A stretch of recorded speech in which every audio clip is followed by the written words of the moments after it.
दिल्ली से एक खबर आपको दिखाते हैं। दिल्ली में यूनिवर्सिटी को दो कॉलेज डीयू के दो कॉलेजेस को धमकी भरा ईमेल आया है और इस ईमेल के जरिए इन दो कॉलेजेस को धमकी दी गई है, जिसमें रामजस कॉलेज और देशबंधु कॉलेज शामिल हैं, जिनको यहां पर धमकी दी गई है। अब इस ईमेल के अंदर क्या चीजें हैं यहां पर ये देखना होगा, लेकिन कॉलेजेस को ईमेल के जरिए यहां पर धमकाया गया है। तो रामजस कॉलेज और देश बंधु कॉलेज, ये दो नाम सामने आ रहे हैं, जिसके चलते अब कॉलेज में प्रैक्टिकल जो एग्जाम्स थे उनको टाल दिया गया है। मुकेश सिंह सेंगर हमारे सहयोगी हमारे साथ जुड़ गए हैं। मुकेश, क्या डिटेल्स मिल रहे हैं इस धमकी को लेकर और इस वक्त क्या कुछ चल रहा है?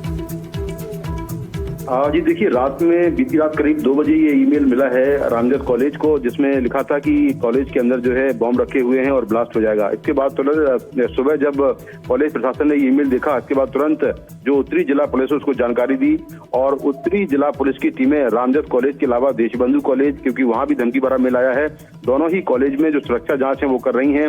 पूरा जो कैंपस है उसको जो है उसकी जो सुरक्षा जांच है वो की जा रही है और बॉम्ब स्क्वाड भी वहां पर बुलाया गया है, लेकिन अब तक की जांच में कहीं भी कोई संदिग्ध सामान नहीं मिला है। तो फिलहाल जांच जारी है, लेकिन पुलिस ने कहा है कि पैनिक की कोई बात नहीं है, क्योंकि अब तक कोई संदिग्ध सामान नहीं मिला है। वहीं दूसरी बात यह कि जिस आईपी एड्रेस से मेल आया है उसको लेकर साइबर पुलिस जांच कर रही है, आखिर मेल भेजने वाला कौन शख्स है। जी बहुत शुक्रिया मुकेश आपका सब जानकारी के लिए। तो इस बात को अब तलाशा जा रहा है कि आखिर ये मेल किसकी तरफ से भेजा गया, लेकिन राहत की बात है कि कुछ भी संदिग्ध अभी तक फिलहाल यहाँ पर नहीं मिला है। और अब आगे बढ़ रहे हैं। संसद के शीतकालीन सत्र का आज तीसरा दिन है, लेकिन आज माना जा रहा है कि सदन की कार्यवाही जो है वो सुचारू रूप से चल सकती है। कल लोकसभा स्पीकर ओम बिरला ने सर्वदलीय बैठक एक तरह से बुलाई थी, सभी सांसदों को बुलाया था हंगामे के बाद और उनसे ये गुजारिश की थी कि अब सदन को सुचारू रूप से चलने दें। और एसआईआर के बाद प्रदूषण का जो मुद्दा है वो भी यहाँ पर उठ सकता है। इस वक्त लोकसभा और राज्यसभा की कार्यवाही शुरू हो गई। सुनवाते हैं लोकसभा में क्या कुछ चल रहा है। तथा वे खाद्य नागरिक आपूर्ति और सार्वजनिक वितरण समिति के सदस्य रहे। वे राजस्थान विधानसभा के सदस्य भी रहे और उन्होंने विधानसभा में नेता प्रतिपक्ष के रूप में अपनी सेवाएं दी। श्री रामेश्वर डूडी का निधन 62 वर्ष की आयु में दिनांक 4 अक्टूबर 2025 को बीकानेर में हुआ।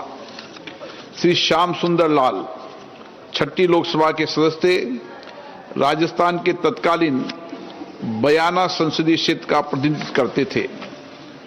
श्री श्याम सुंदर लाल का 28 नवंबर 2025 को दिल्ली में 89 वर्ष की आयु में निधन हुआ। तो देखिए, आज जो कार्रवाई शुरू हुई है शांतिपूर्ण लग रही है अदिति, और लग रहा है कि आज चर्चा शायद हो जाए यहाँ पर, क्योंकि विपक्ष लगातार एसआईआर का मुद्दा पर उठा रहा है। हमारे सहयोगी तेजश्री ने बात की इमरान मसूद से इसी मामले पर, वो भी जरा देखिए उनका क्या कहना है।